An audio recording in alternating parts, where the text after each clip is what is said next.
जय महाराष्ट्र। मला इकडे येऊन 50 वर्ष झाले। मी इकडे रिक्षा ड्रायव्हर आहे, रिक्षा चालवतो। आणि जे भैया लोक इकडे आले होतात त्यांच्या माझ्या विनंती आहे ते पण मराठी शिकायला पाहिजे।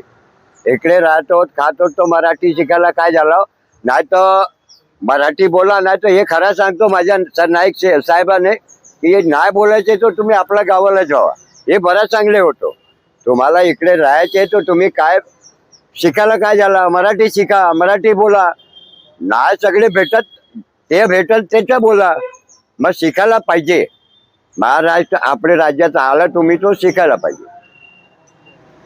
ऐकलं तुम्ही की मराठी शिकायला पाहिजे।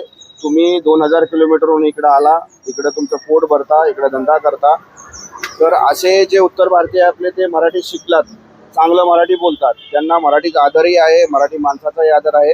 तसं सर्वांनी दादागिरी करून मी मराठी बोलणार नाही, मला बोलायचीच नाही आहे, मग ते लोक फटके खातात। त्याच्यापेक्षा मराठीची इज्जत करा, मराठी बोला, तुम्ही तुमचं कामधंदा व्यवस्थित करा, आम्हाला काही अडचण नाही। फक्त ॲग्रेसिव्ह होऊन हे नका करू की मी मराठी बोलणार नाही, मला मराठी बोलायचीच नाही। जो बोलला मग तो मार खाणार। असे लोक आहेत, मराठी बोलतात, सगळ्यांनी शिका आणि सगळ्यांनी बोला। जय हिंद, जय हिंद, जय महाराष्ट्र।